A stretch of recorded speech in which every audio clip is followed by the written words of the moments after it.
Muy buenas tardes con todos y todas. La tarde de hoy estoy muy contenta, es una tarde muy especial. Tenemos una invitada de lujo, una amiga querida de la Casa de la Diabetes desde hace muchísimos años, a quien debemos agradecerle todo su conocimiento, toda su generosidad en compartir con nosotros su información. Gloria querida, con mucho gusto diría que has sido mi maestra en muchos espacios y que he recibido de ti toda la información que la he necesitado de una manera tan generosa que eso me ha motivado a compartirlo con los demás y sobre todo con los pacientes. Ustedes ya la van a conocer, ya la van a escuchar y van a saber que lo que yo les estoy diciendo es muy cierto. La tarde de hoy nos acompaña Gloria Solano. Ella vive en Bogotá, Colombia, y realmente su currículum es tan extenso, pero solo quiero darles un pequeño resumen. Ella es nutricionista, dietista de la Pontificia Universidad Javeriana de Bogotá, educadora en diabetes desde hace 30 años, entonces ya saben de lo que estoy hablando. Generó cambios muy importantes en Bogotá y por qué no decirlo en la región, porque ella ha trabajado en Ecuador, Perú, Venezuela y en su misma ciudad natal, por supuesto, generando cambios de las viales, de jeringas a viales, a PENS. Ella nos enseñó y pudimos, gracias a su apoyo, validar el FORTI, que fue la técnica de aplicación de insulina para Latinoamérica. El primer documento fue justamente validado aquí en Cuenca, con el apoyo de Gloria. También ella promulgó el tema y difundió la ley de la entrega de agujas y jeringas en Colombia. Ahora en Colombia también ya tienen este beneficio y muchos más que ella ya nos irá contando en su presentación. Y realizó entrenamientos a profesionales de la salud y estudios sobre lipodistrofia aún no publicados. Es uno de los estudios que tenemos pendientes, mi querida Gloria, y que pronto los sacaremos porque yo creo que la comunidad debe saber que la lipodistrofia y la lipoatrofia que serán temas que trataremos contigo durante estos 3 jueves, porque les cuento que Gloria nos estará acompañando estos 3 jueves, donde que estaremos aprendiendo mucho. Recuerden que estamos hablando de prevención de diabetes tipo 2, pero también de cómo manejar nuestro tratamiento desde el punto de vista de la parte manual. Es decir, el jueves anterior tuvimos el automonitoreo y hoy y el próximo jueves hablaremos de la técnica correcta de aplicación de insulina. Mi querida Gloria, bienvenida. Muchísimas gracias por aceptar nuestra invitación y por decidir regalarnos este tiempo para seguir compartiendo con los pacientes de Ecuador, que yo sé que tú los quieres mucho. Sí, exactamente, mi doctora. Yo los amo, Ecuador lo amo, es un país maravilloso, es un país que me ha dado unas enseñanzas de vida muy valiosas y que gracias a usted todo lo que hemos hecho en Ecuador, gracias a los líderes de opinión, incluida usted, ha permitido que hayan cambios contundentes en Ecuador y la lucha sigue ahí.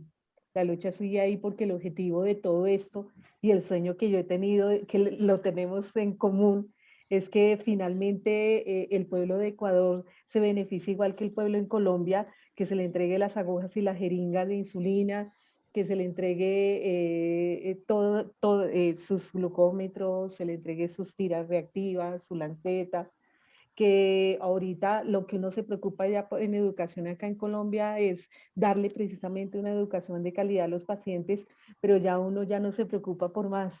O sea, es simplemente llegar a los pacientes, darles toda la educación, que ellos cumplan con los parámetros y fácilmente puede uno llevarlos a las metas. Entonces ese es el objetivo de vida y lo conozco muy bien, mi doctora Ana, tanto de su merced como de mi persona. Muchas gracias por esa presentación tan hermosa. Entonces, su merced me ordenará si arrancamos. Bueno, realmente Gloria ha sido una de las motivadoras para que nosotros podamos trabajar muchos de los documentos que algunos de ustedes ya conocen y que esperemos, como dice ella, se puedan poner en práctica en todo el país. El manejo adecuado del paciente con diabetes tipo 1, el acceso a sus insumos y medicación, en este caso insulinas, tanto humanas como análogas, es muy valioso para que la calidad de vida de nuestros pacientes sea la óptima. Así es que seguiremos en esa lucha y tú sabes cuántas malas noches y cuántas alegrías también hemos tenido en este camino. Pues dejemos los preámbulos y vamos directo a lo que vinimos. Listo, Hablar sobre la técnica correcta de insulina, que es tu experticia, así es que a compartir con nuestra comunidad. Listo, mi doctora. Entonces, vamos a compartir pantalla. Me avisa mi doctora si está compartiendo bien. ¿Sí? Sí, estamos muy bien. Perfecto, mi doctora. Entonces, arranquemos. Esta técnica de inyección de insulina, yo llevo 30 años educando a los pacientes acerca de la técnica de inyección de insulina y hoy vamos a ver taller de insulinoterapia, recomendaciones de la inyección y la infusión de la insulina. Ese fue el FITER de 2015, fue publicado en el 2015 y va a ir acompañado de evidencia actual. La insulina es una de las mejores maneras de tratar la diabetes. ¿Sí? Es la única forma fisiológica que uno tiene para poder en un momento dado llevar a metas a los pacientes. ¿Cuál es el problema en tipo 2? En tipo 2 los estudios han demostrado que el 50% de las células beta, que son quienes fabrican la insulina, al momento del diagnóstico de diabetes tipo 2 ya no existen y que cada año se van muriendo, van falleciendo 5% de esas células. Por eso regularmente un paciente con diabetes tipo 2 necesita la insulina en unos entre 3 a 5 años, necesita colocarse una insulina en ese momento. ¿Sí? Para mí la insulina significa, inyectarse insulina significa que el cuerpo necesita una ayuda extra. Es como, es el momento en el cual a uno le ordenan la insulina, es como el momento igualito que le ordenan a uno las gafas. Es una deficiencia que uno tiene y es una corrección que procura el especialista ayudarle a uno a ejecutar. O sea, es una deficiencia de una sustancia que necesita el organismo para repartir todo lo que uno consume. Y a razón de eso, el médico lo que hace es procurarle a alivianar esa deficiencia a uno. Por eso hoy día los pacientes, muchos, la mayoría, por decirlo, tienen ese ordenamiento de inyectarse en la insulina. ¿Qué debemos saber acerca de las insulinas? Unos tips muy chéveres para que ustedes los conozcan. Primero, ¿qué insulina usted se inyecta? ¿Cuál es el nombre? ¿Cuál es el nombre comercial? ¿Cuál es el nombre genérico? ¿Qué apariencia tiene? Si la apariencia es lechosa, si la apariencia es completamente transparente, ¿qué apariencia tiene la insulina? La hora ordenada para inyectarla, ordenada por el especialista. ¿Qué hora el médico le ha ordenado a uno las insulinas? ¿Con qué se la debe inyectar? Si yo me la debo inyectar con jeringa de insulina o con aplicadores de insulina. ¿Cómo me la debo inyectar? Esto es clave. Esto es clave y es por lo que nosotras hemos sufrido tanto y la involucro mucho a mi doctora porque las dos hemos pasado y hemos transcurrido mucho de nuestro espacio luchando porque las personas se inyecten bien la insulina y cuáles son las zonas en mi cuerpo donde vamos a inyectar. Eso es lo que vamos a visibilizar el día de hoy. Acuérdense ustedes que hay dos clases de insulina, una de ellas es la basal. Para nosotras la basal es la que le permite al paciente mantener sostenidas o amarradas los niveles de azúcar las 24 horas del día, ¿sí? Sin oportunidad que desencadenen unos bajonazos de azúcar. Y las de bolos son las que permiten metabolizar el desayuno, el almuerzo, la comida y permiten corregir los niveles de azúcar cuando las elevaciones ocurren en nosotros. Hay muchas clases de insulina, lo importante es saber cuál es la insulina que su médico le ordena. Pónganse ustedes en la cabeza de alguien que de repente salió del país y se fue a la China, se fue a Japón. Tiene que saber exactamente el nombre genérico, tiene que reconocer cuáles son las características de su insulina para que allá pueda conseguirla sin ninguna dificultad. Ese es uno de los puntos más importantes. ¿Qué insulina yo me aplico? Si me aplico la de 24 horas y me aplico las de bolos, o solamente necesito la de 24 horas. Esa es una decisión entre su especialista y ustedes. Otra situación que es muy importante tener en cuenta con la parte de educación en diabetes y con la parte de educación en insulinas es cómo se cuida esa insulina. si yo la puedo tener al rayo del sol o qué cuidado yo tengo que hacer. Entonces, muy importante no usar insulina jamás que haya expirado. Es como si yo permitiera que mi hijito de 4 añitos, él se tomara una acetaminofén vencido. Entonces, es la misma situación y es igual de grave. Verificar que el frasco no tenga escarcha, coágulos o cristales. Yo acá tengo un ejemplo fehaciente de una insulina que tiene, no sé si alcancen a ver, pero realmente se ve como leche cortada y toda está pegada, toda está adherida, toda está pegada al frasco. Entonces, ese tipo de insulinas no funcionan, no sirven, no deben ser usadas nunca. Muy importante tener en cuenta las temperaturas extremas, nunca congelar, no, que no le dé la luz del sol en forma directa, que no le dé demasiada luz, que no tenga temperaturas mayores a 25 grados centígrados, ni por debajo de 2 grados centígrados, para que lo tengamos en cuenta, porque todo eso maltrecha, daña la insulina desafortunadamente.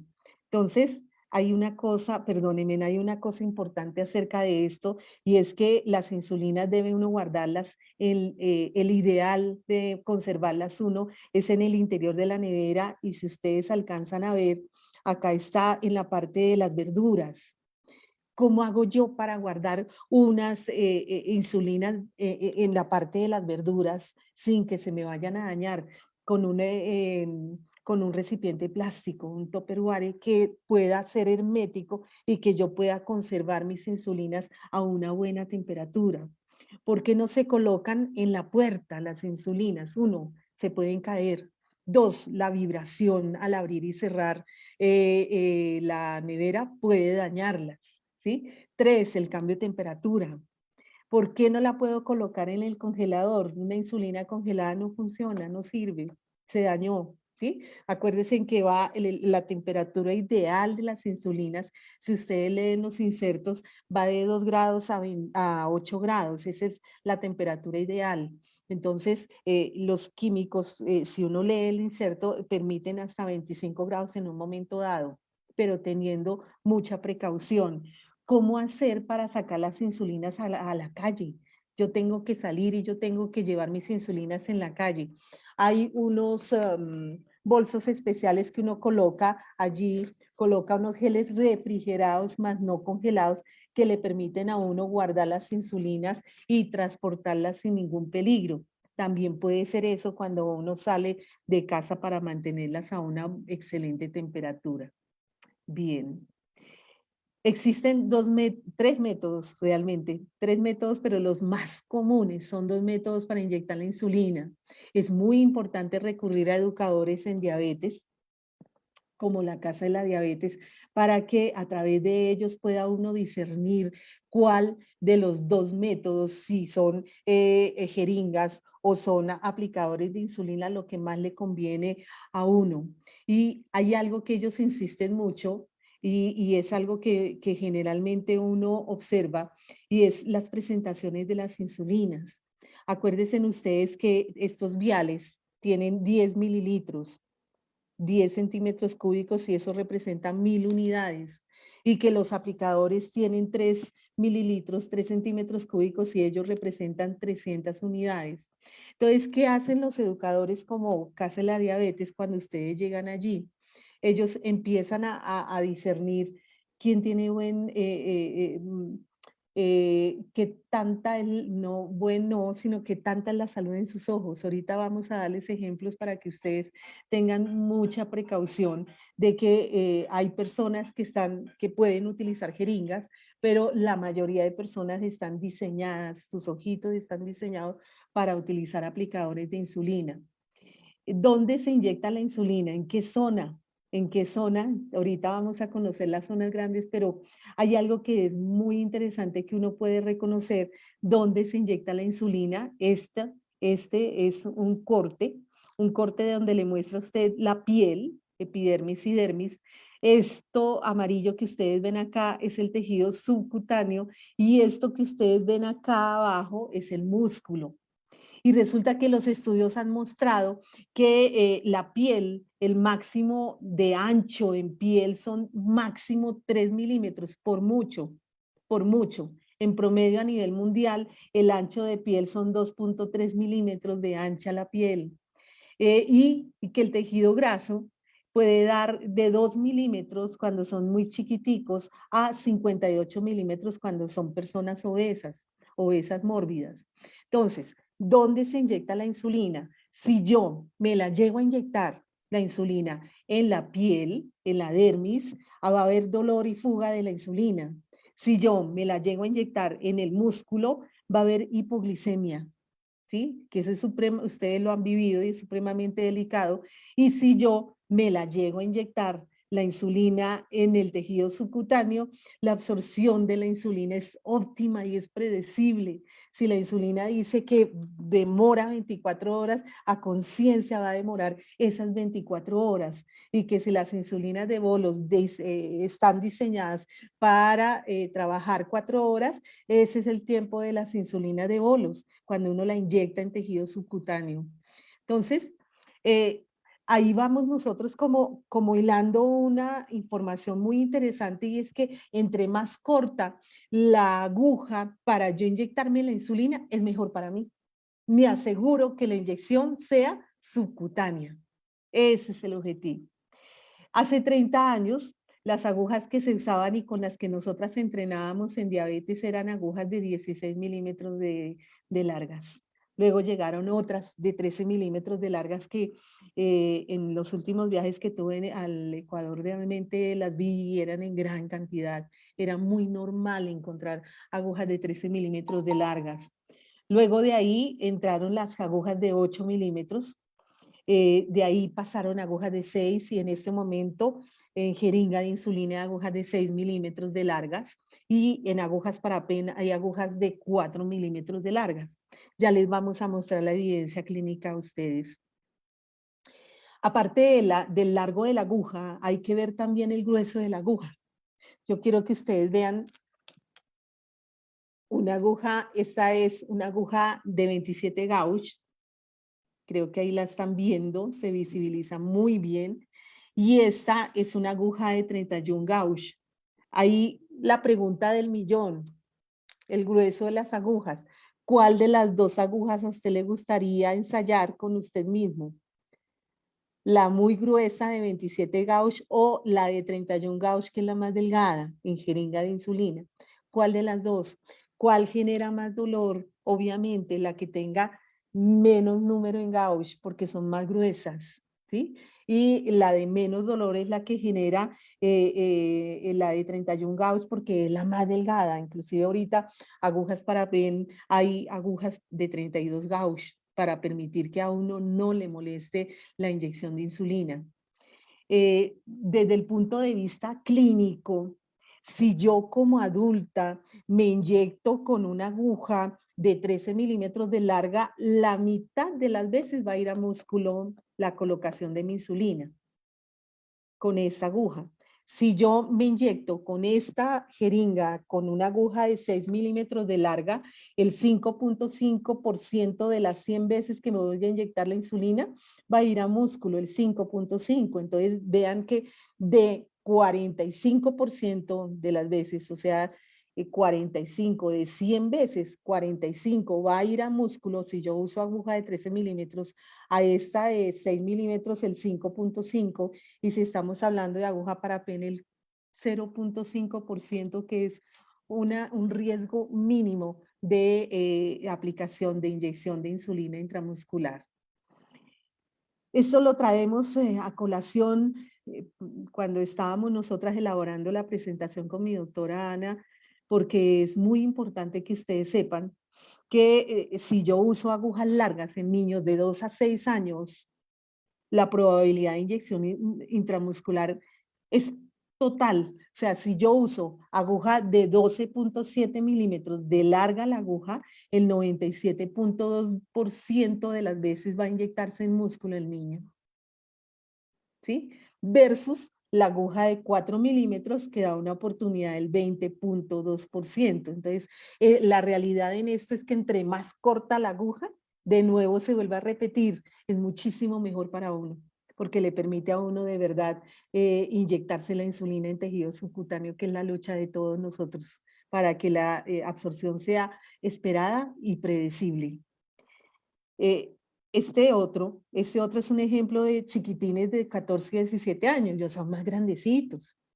Pero vean ustedes el porcentaje de inyección intramuscular con aguja de 13 milímetros de larga, 12.7 milímetros, 96.4%, y la aguja de 8 milímetros, 66.1%, y la aguja de 4 milímetros, apenas el 2.4%. Entonces, entre más corta, en cualquiera, llámese adulto o llámese niño, entre más corta sea la aguja, muchísimo mejor, mucho más beneficio, y de verdad que se asegura la inyección subcutánea del medicamento, de ese maravilloso medicamento llamado insulina.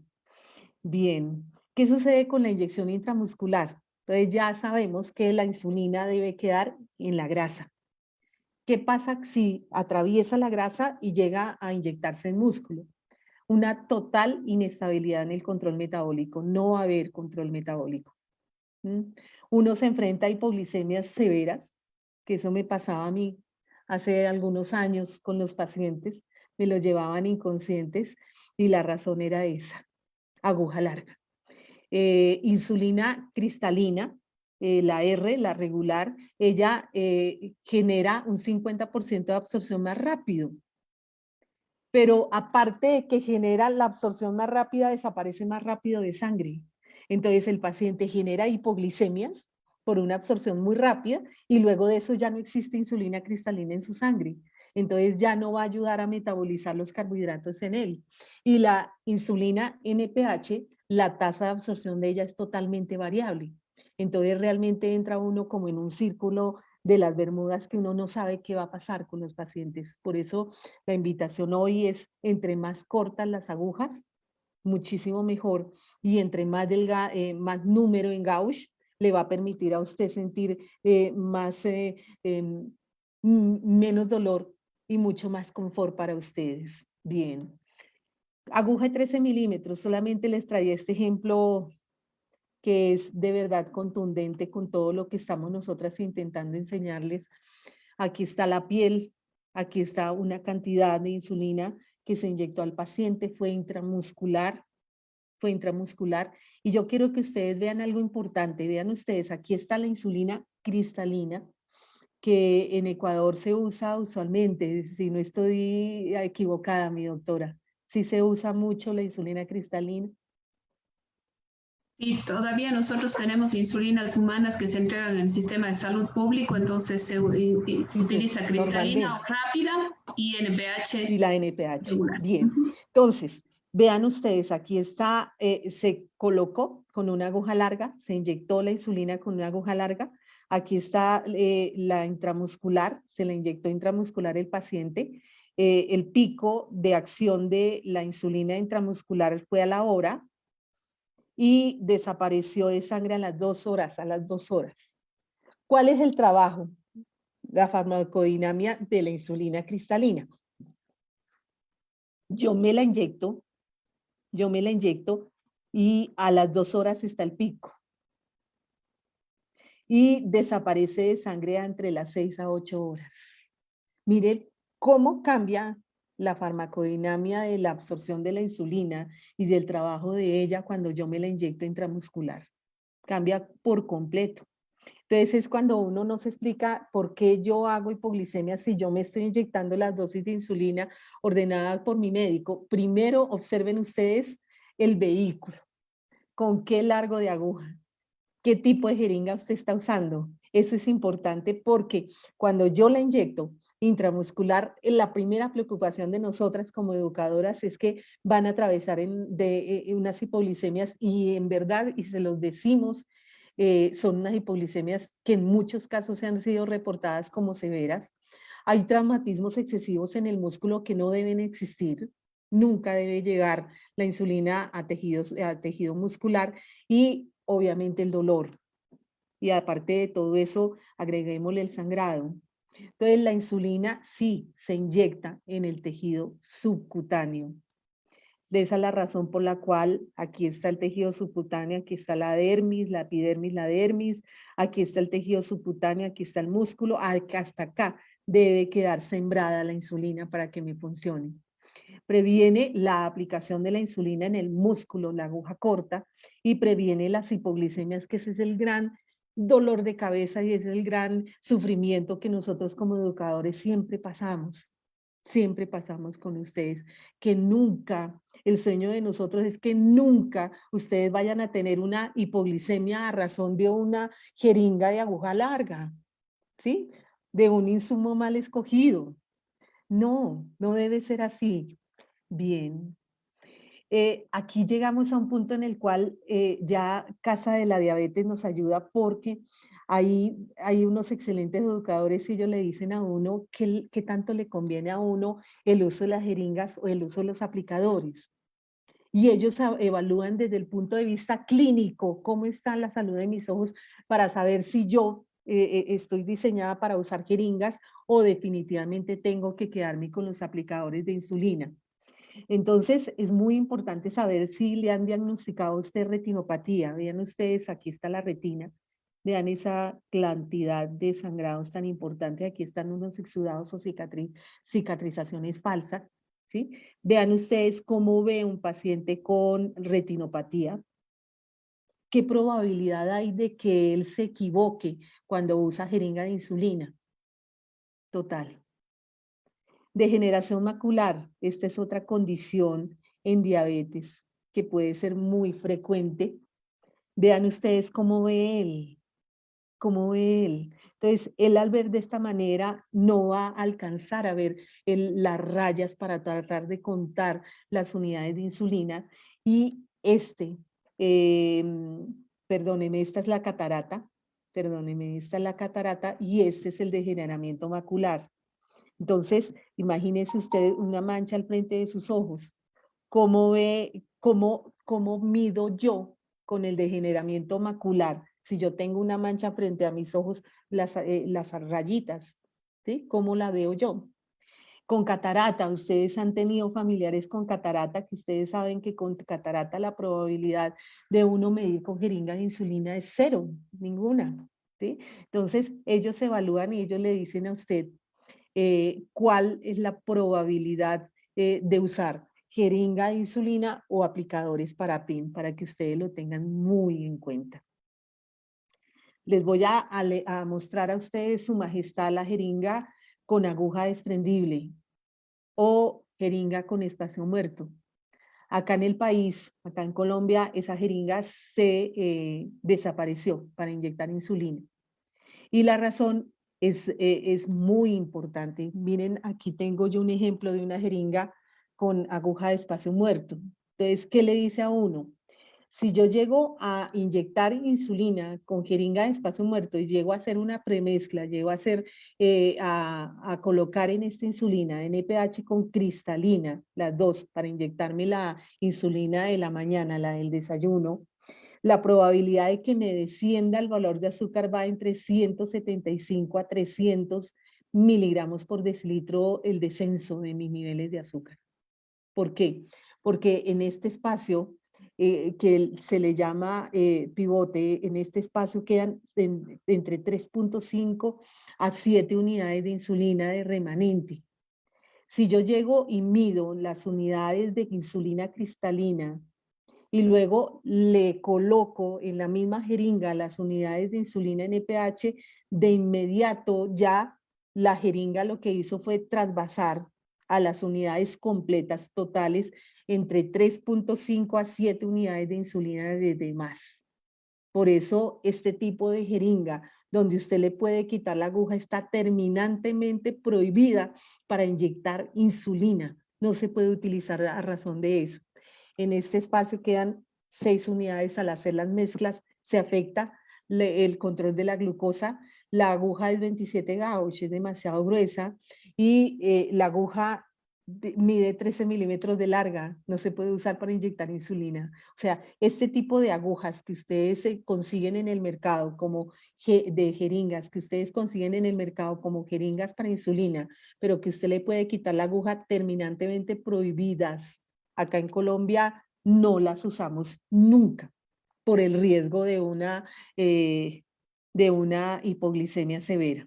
Esa es la razón de ese tipo de jeringas. Entonces, ¿cuáles son las jeringas que se están usando? Ya ahorita, más adelantico, les vamos a mostrar a ustedes cuáles son las jeringas que se están usando, porque sí es importante considerarlas.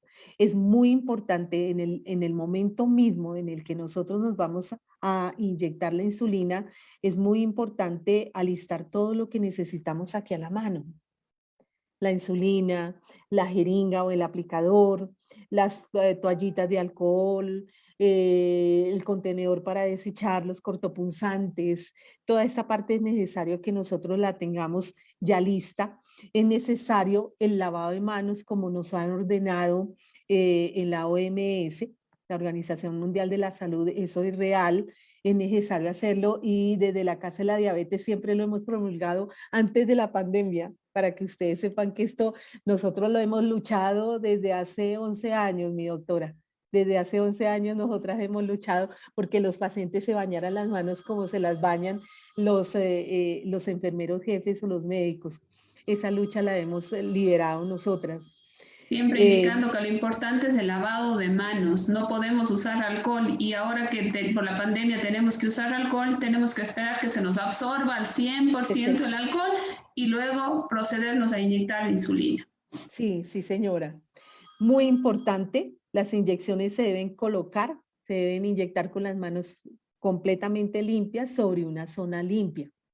A veces uno llega sudado de la calle y uno simplemente se levanta el saco, se levanta la blusa y uno se inyecta. No debe ser, debe haber, es un procedimiento de enfermería, inyectar insulina. Entonces, a razón de eso, un buen lavado de manos, una buena aseo en la zona en donde vamos a inyectarnos la insulina. Es muy importante desinfectar la zona elegida y pues obviamente no es recomendable inyectar a través de la ropa. ¿Por qué se puso de moda el uso de inyectarse a través de la ropa?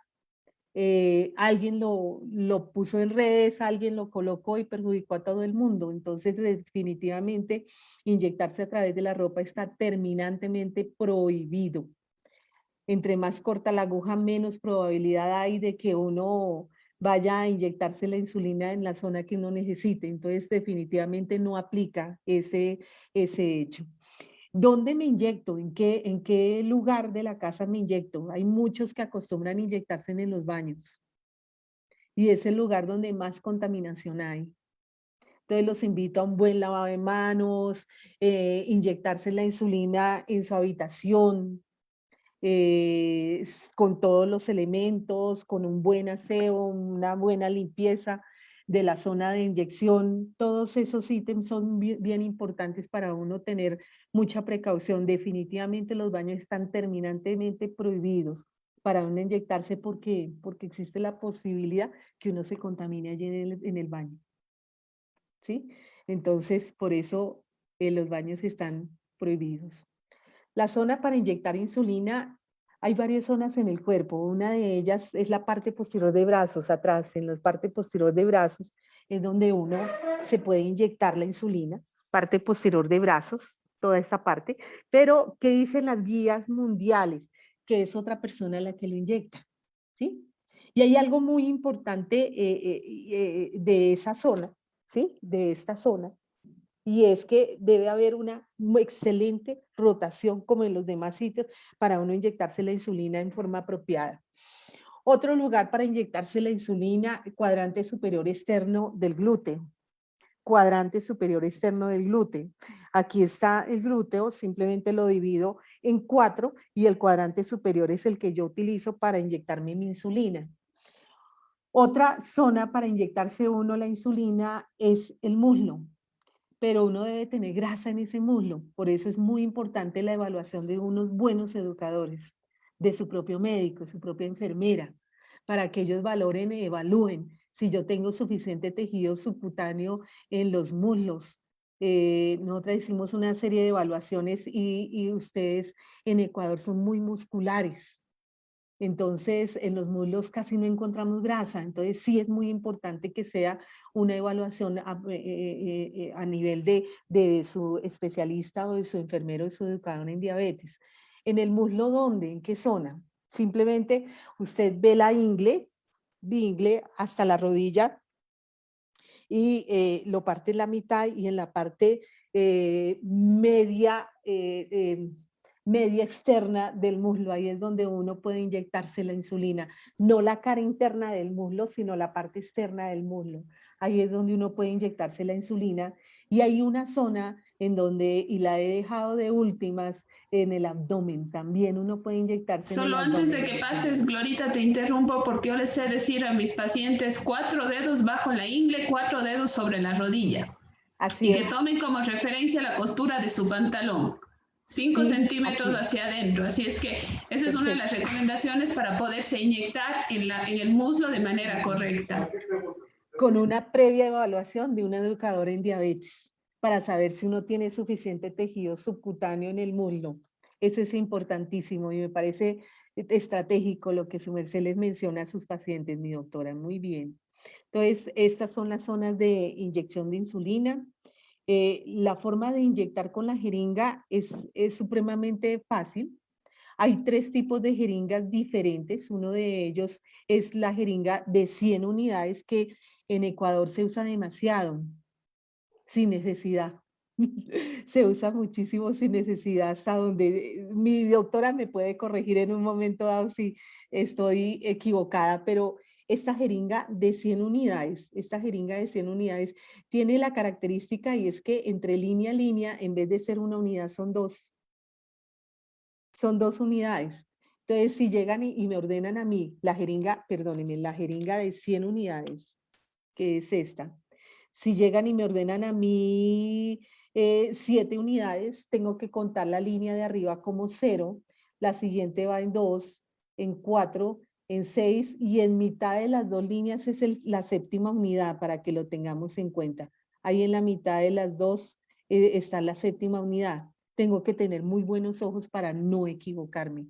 La de 100 unidades va de línea a línea, de 2 en 2, el número doble, de 2 en 2 va la jeringa de 1 mililitro o 100 unidades para dosis. Esa se usa en dosis de 50 a 100 unidades, que muy pocos pacientes las utilizan. Y la escala va de 2 en 2. Está la Esto es jeringa, importante saber que hay muchos pacientes que todavía utilizan esa jeringa ay, porque es sí, alguna de las que les da, inclusive el sistema de salud cuando les educa, les educa con esa jeringa. Por eso tienen que siempre buscar ayuda o buscar las otras opciones que Gloria nos está mostrando en la pantalla, que son justamente las más adecuadas para ustedes, porque la señalización de la jeringa, la unidad por unidad, es importante para obtener una correcta dosis. la jeringa de 50 unidades tiene de características que va de unidad en unidad, de unidad en unidad. Entonces, las 7 unidades en esta es súper fácil. Ustedes simplemente arriba va la 0, 1, 2, la 3, la 4, la 5, la 6, la 7. Ahí están las 7 unidades y no hay error, no hay chance de que yo me vaya a equivocar si tengo buena visión. Entonces, esta va de unidad en unidad y la de 100 va de 2 en 2. Y está la de 30 unidades, que mi doctora me va a corregir si la de 30 unidades en Ecuador se consigue de media en media unidad o se consigue de unidad en unidad, mi doctora. No, sí tenemos la de 30 unidades, que a la derecha es una unidad y a la izquierda es media. Perfecto, Entonces, igual que tenemos esta. esa, sobre todo con esa educamos mucho a los pacientes cuando no tenemos el otro Chiquitico. dispositivo para media unidad, sobre todo a los pediátricos. Sí, perfecto, mi doctora. Entonces, esta se inventó realmente para los pacientes chirriquiticos, para los pacientes recién nacidos, para los que les ordenan medias unidades. Entonces, esta tiene doble propósito.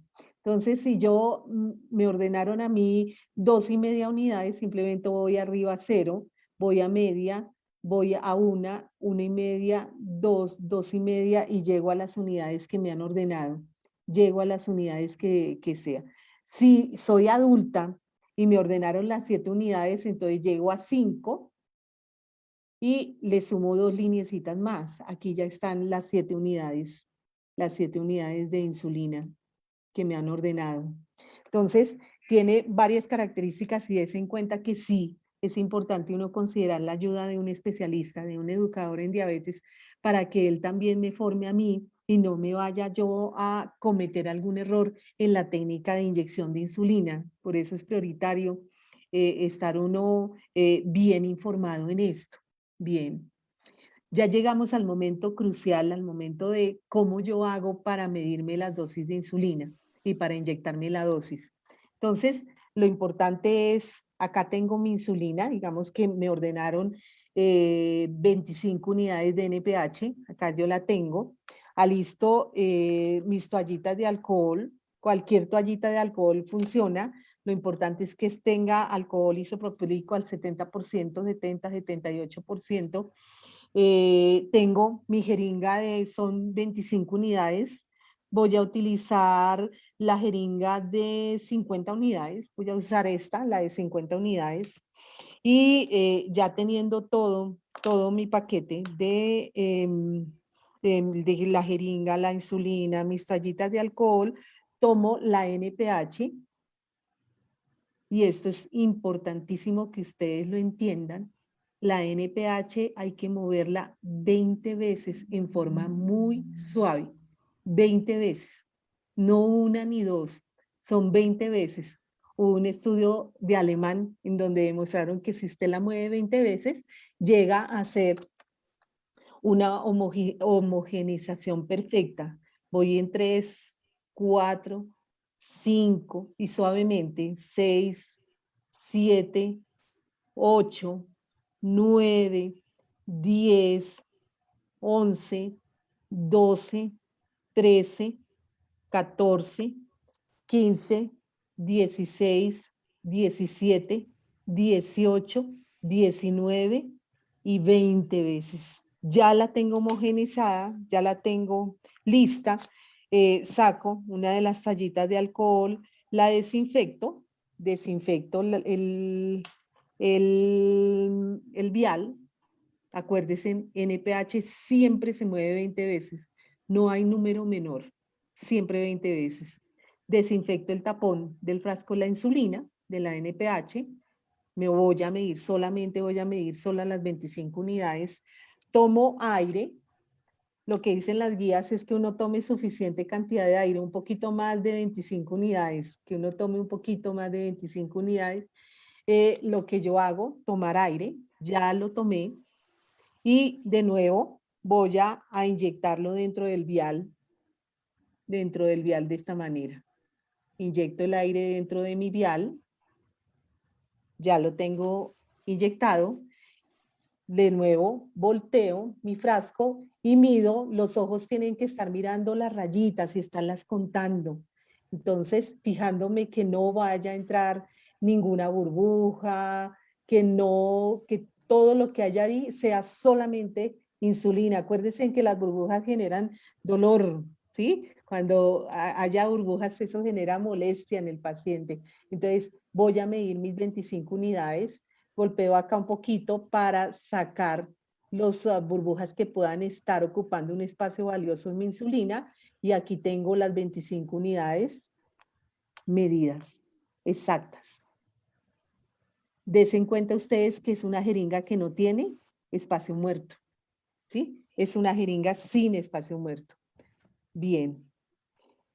Hay otra manera, mi doctora, allá les ordenan mezclas, o sea, todavía se usan las mezclas en Ecuador. Todavía se usan las mezclas, mi En querida. una sola jeringa, en una sola Sí, jeringa. y yo creo que vamos a tener que dejar eso para nuestro siguiente jueves, porque nos hemos pasado del tiempo De tiempo. acordado. Yo creo que este es un tema que apasiona y a Gloria le apasiona, y ustedes ya se pudieron dar cuenta. Ella domina este tema y tiene toda esa disposición para compartirlo con ustedes. Por eso lo hemos dividido en 3 jueves. No queremos que se quede pendiente absolutamente nada. El próximo jueves estaremos viendo justo la segunda parte, y donde que Gloria nos enseñará a cargar la jeringa con las 2 insulinas humanas, ¿no es cierto? Con NPH y rápida. Eso siempre vamos a hacer énfasis, insulinas humanas. ¿Por qué? Porque ustedes el próximo jueves descubrirán que hay otro tipo de insulinas que debemos inyectarlas de una manera diferente. Por eso quiero agradecerles y dejarles con esta inquietud para continuar el próximo jueves. ¿No es cierto, Gloria? Con muchísimo gusto, mi doctora. Gracias. Si Dios nos permite. Un abrazo a todos. A las 5:30. Y si tienen dudas, no dejen de escribirnos, escríbanos todas sus dudas durante estos días. Si no pudieron ver el video completo, recuerden que lo pueden seguir viendo en el Facebook o en nuestro canal de YouTube. Y en la Casa de la Diabetes estamos a las órdenes con todo nuestro equipo de profesionales para atenderles en el control y el cuidado de su diabetes. Hasta el próximo jueves. Una buena tarde. Gracias.